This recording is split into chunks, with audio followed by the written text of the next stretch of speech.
This is where high-end fashion meets street couture. A little something like this. It's called the African Swiss Lifestyle Genesis, and it's in the central business district of Johannesburg. Welcome to this edition of the Art Bulletin. I'm Tumi Sedumedi, and as always, thank you very much for staying with us. German brewer Grolsch has invited 13 South African artists to customize Smeg fridges. This has resulted in a range of 21 unconventional but functional works of art created in various mediums. We worked with a curator called Brown Eyed Boy. The guy we worked with, his name is Tsepo Shongwane. And so he looked for up-and-coming artists across South Africa. They have various backgrounds and they're quite diverse. And I guess what's common is that they have a fresh perspective. They're all very talented. And we have artists, photographers, guys who paint, sculptors. And so we have a range of artists that we chose. It was an open brief. We said use the Smeg fridge as a canvas, create a work of art that is durable and that is unique and that talks to interesting. Well, behind us here are three examples, and I think this really sets Grolsch and Smeg apart. For us, and I know Italy will be incredibly excited about this particular project. What's exciting is that normal consumers can actually win. We've got a competition that's running until the end of September where you can enter and win one of these amazing works of art. And we also want to auction one. So we're going to have an auction event, and the proceeds of which will go back into supporting up-and-coming artists in South Africa. How many smiles has Robin Williams put on your face? In fact, how many bowls of laughter has the great American actor given you? Sad but true is that the Good Will Hunting Mrs. Doubtfire and Patch Adams actor took his own life at the age of 63 this week. According to his wife Susan Schneider, Robin Williams was in the early stages of Parkinson's disease when he died earlier this week in an apparent suicide. In a statement released this week, Schneider said that the 63-year-old movie star who had previously battled alcoholism was sober at the time of his death. Schneider says he was suffering from anxiety and depression and was not ready to share publicly his struggle with his mental health. Williams was found dead at his home in Northern California on Monday. A preliminary coroner's report attributed his death to asphyxiation caused by hanging. President Barack Obama has described the Oscar winner as one of a kind. Williams will be remembered for his work in movies such as Good Morning Vietnam, Jumanji, Mrs. Doubtfire, Good Will Hunting, and Patch Adams, to mention a few. Produced in the year 2007, the voice of Anne Frank has been on many international stages, including some in America and Europe. The production that uses live music, dance and narration is coming to South Africa for 9 performances only at the Market Theatre. If I were you, I'd start making my bookings now. It's such a well-known story, the story of Anne Frank, and what I loved about it stylistically, they found quite a brave way in terms of the presentation of the work, and so it touches on that kind of energy-wise, on the kind of storytelling area that we've explored a lot as South Africans. And also for me, I'm very keen on linking the Market Theatre with the continent, with the world. And this is the first time we're getting work from Czech Republic coming to the market. And beyond this, we are doing a skills transfer. We're going to take a young person who will go and work with a very famous director in the Czech Republic. The Miners Shot Down Campaign for Justice will host the Remember Marikana Solidarity Benefit Concert in Durban today. Rehad decides controversial film will be screened and there'll be a few musical performances. 50% of all proceeds will be forwarded directly to the widows and families of the deceased Marikana workers.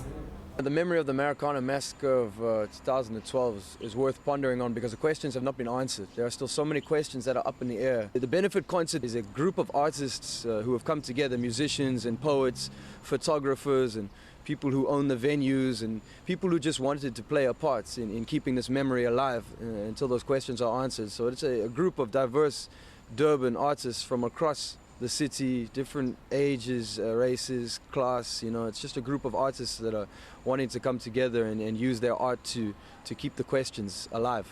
The lineup this weekend, we've got Nje, the band, we've got Luminati, the band, we've got the DJ crew, the Nut Scratchers, we've got some guest artists, we've got some poets on the lineup, we've got young man Hezron Chetty, we've got the man, the blues man from Durban, Tim Wells, and we will also be screening the film Miners Shot Down by Rehad Desai. The year 2014 marks the 10th anniversary of the late great Mapr's death, and in celebration of the Madonna of the Township, Skonyana Productions, Motherland Entertainment and Bongani Fasi are giving young aspiring singers the opportunity to give us their best take on any of Mapr's classics. Here's Lance there telling us more about the Can You Sing Like Mapr competition. We thought, okay, why don't you give the opportunity to find some new talent out there who would like to celebrate her music. But we didn't want a sort of karaoke kind of vibe. We were looking for somebody who came with their own interpretation of one of Brenda's songs. So we did a call out at the bass line, and a lot of people turned out. Young people, old people, people who lived through her whole era. And they really enjoyed it. And we've managed to whittle it down to around 20 people who we've had in the studio over the last weekend and last week. So we find in that one group or one person who is going to perform at the Jazz on the Lake, and who's also going to perform on Skyrim Live, and who's going to just celebrate Brenda's spirit. A new baby clothing boutique is offering an extensive range of baby couture from international and local designers. It's for infants aged between 0 and 36 months. We spoke to the working mothers behind Baby Nouveau. We are looking at a mom that is well-traveled, that's looking for quality, that is also looking for value for money. Nouveau Baby has got Nouveau celebrations, where we've got style-themed parties, which we are launching in September. We've got 6 different themes. One of the themes is equestrian. We've got the rainbow theme. We're just trying to bring something different. We're tired of seeing the usual superheroes, the usual Barbies, that sort of thing. So we wanted to bring something different. We wanted it to be fun, we wanted it to be playful, but we also wanted a mom to walk in with her little one and enjoy.